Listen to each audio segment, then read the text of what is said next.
যেমন সারাদিন পরিবার পরিজনের জন্য আমাদের চিন্তা ভাবনা থাকে এবং আমরা দৈনন্দিন জীবনের বিভিন্ন কাজকর্ম করে থাকি, এছাড়াও আমরা আমাদের নিজেদের বিভিন্ন পছন্দের জন্য কিন্তু সময় অতিবাহিত করি এবং বিভিন্ন ব্যস্ত জীবনের নানান কাজের জন্য শুধু একটা জিনিসের সবচেয়ে বেশি নেগলিজেন্সি হয়, কি জানেন? সেটা হলো ফুড, খাওয়া। হ্যাঁ বন্ধুরা, এটা সত্যি, অন্তত আমার ক্ষেত্রে তো এটা বারবারই হয়। মানে মা যতক্ষণ বকুনি দিয়ে না খাওয়াবে খাওয়ার কথা আর মনে পড়ে না। যতই আমি রান্না করতে ভালোবাসি, খাবার খেতে ভালোবাসি না সেটা বলবো না, খেতেও আমি ভালোবাসি, কিন্তু পরিমিত।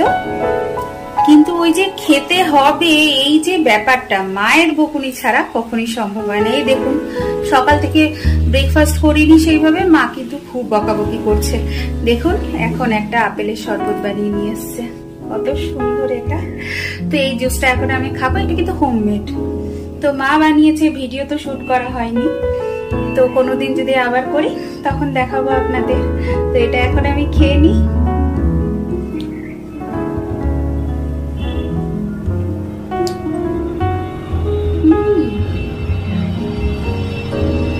মা এর মধ্যে সিনামন পাউডার দিয়েছে না? সত্যি ভীষণ ভালো। আপেলের রসের সঙ্গে কিন্তু দারুচিনি পাউডার খুব ভালো লাগে।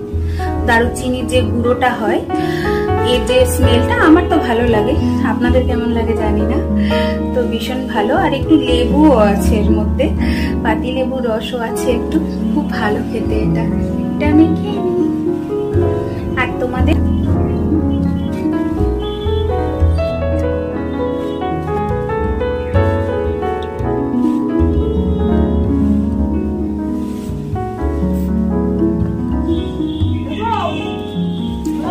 সুগার কিন্তু অ্যাড করা নেই, কিন্তু তোমরা মনে করলে এই শরবতের মধ্যে কিন্তু সামান্য বিট লবণ অ্যাড করতে পারো।